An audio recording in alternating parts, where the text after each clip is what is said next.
All right, listen up, because we are about to pull back the curtain on one of the biggest crises facing an entire generation. But more importantly, the data points to a solution that is so counterintuitive, so out of left field, it's been almost completely ignored. What you're about to hear might just change everything you think you know about mental health. So let's just cut right to it. Here's the mystery we're going to solve. What one single thing can slash Gen Z anxiety by 52%? That is a massive number. It's not some new therapy, it's not a wellness fad, it is something else entirely. And the data behind it is absolutely staggering. So let's jump in. Okay, first, you gotta get this number in your head, 7.1. On a clinical anxiety scale, this is the average score for a huge slice of Gen Z. And let's be clear, this isn't just, feeling stressed out. This is a clinical level of anxiety that shapes their entire life. Remember that number, 7.1. Now look at this, 3.4. That is a whole different universe from 7.1, right? This is the goal. This is where we wanna be. And I promise you, by the end of this, you will know the exact and frankly shocking path that takes you from that first number to this one. So to really get why the solution is so mind-blowing, we first have to understand the sheer scale of the problem. We are not talking about a few kids feeling overwhelmed. No. We're talking about a full-blown anxiety epidemic. And look, this chart basically says it all. Gen Z's average anxiety score, 6.6. It just blows past millennials, and it leaves Gen X totally in the dust. I mean, statistically, it's not even a competition. They are, by far, the most anxious generation alive. And all that anxiety, it just bleeds right into their work. 46%? We're talking nearly half of Gen Z say they feel completely burned out. Not just tired, not just having a tough week, burned out. For them, the pressure just never, ever stops. But it goes so much deeper than just their job. 58%, a clear majority, feel this deep sense of grievance. They look at the world around them, at the systems in place, and they just believe the entire game is rigged. And that feeling, it creates this profound, deep-seated distrust. So for almost half of this generation, you gotta understand, stress isn't just an event, it's not a bad day, it is the air they breathe. It is a constant, low-level hum of anxiety that is always on. It's become their normal. So why? Where is all this coming from? Well, the data is pretty clear. They feel like a generation that is living under constant, nonstop threat. And honestly, when you see what they're worried about, it actually starts to make a lot of sense. Just look at the gap here compared to millennials. Financial stress? Boom, a jump from 20 to 31%. Grief and loss? Same story. Family trauma? A massive leap. On pretty much every major life fear you can think of, Gen Z's numbers are just way, way higher. And it's like an avalanche of worry. It's the cost of living, then it's climate change, then unemployment, the mental health of their own friends, their personal safety. It is not one thing. It's the crushing weight of everything, all at once. And listen to this. This quote from Matt in the UK just nails it. We have one large existential crisis after another. He talks about being exhausted with having to be resilient.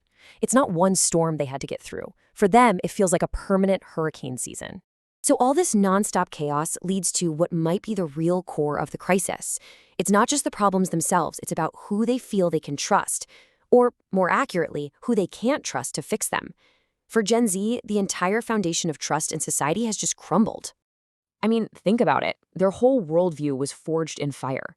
Their defining years were shaped by a global pandemic, massive economic instability, huge social upheaval. Chaos wasn't the interruption to their childhood. Chaos was their childhood. In that chaos, it completely rewired how they trust. Older generations, they had this top-down trust in institutions, in the government, in big corporations. Gen Z, no way. Their trust is lateral. It's in their friends, their peers, the creators they follow, their private group chats. For them, credibility comes from connection, not from a fancy title. Which brings us back to that really important feeling we talked about, grievance. And again, this isn't just being disappointed. It's a fundamental belief that the whole system is outdated, unequal, and just doesn't care about them. In other words, they truly believe the game is rigged. Okay, so we've laid it all out. The crisis, the fear, the absolute collapse of trust. So when all the systems you're supposed to rely on feel broken, where do you go? Well, that brings us to the single most shocking, most unexpected finding in all of this data. Get ready for this. I want you to forget everything you think you know. Forget the mindfulness apps, forget the self-help gurus, forget all the usual advice. Because the data points to something ancient, something so countercultural that it's been almost totally written out of the modern conversation on mental health. And there it is. According to a massive study by the American Bible Society, the one variable that correlates with a 50% drop in anxiety for Gen Z is regular personal engagement with the Bible. It is a stunning, jaw-dropping correlation that nobody saw coming. Hey, remember these numbers from the very beginning? That terrifying 7.1 anxiety score? That represents the 89% of Gen Z who are not engaged with the Bible. And that calm, cool 3.4? That's the small group that is. The difference is so huge, the researchers literally called it stunning. We are talking a 52% drop in anxiety. It's unbelievable. But here's the absolute kicker. Only 11%, just a tiny, tiny fraction of Gen Z, actually does this. The one thing with the strongest link to lower anxiety is being used by almost no one in the very generation that seems to need it the most. So you see, while almost nobody's doing it, for the small group that does, the effect isn't just, a little helpful, it's life-altering. The data doesn't tell us exactly why, but it suggests that having a framework for meaning, a source of real hope, something bigger than the daily chaos, is having an absolutely profound effect.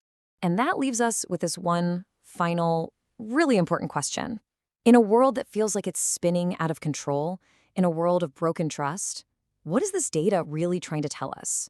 What is this generation so desperately searching for that a small few of them seem to have actually found? Is it hope? Is it meaning? Or is it just a moment of peace in the middle of a storm? That's what we should all be thinking about.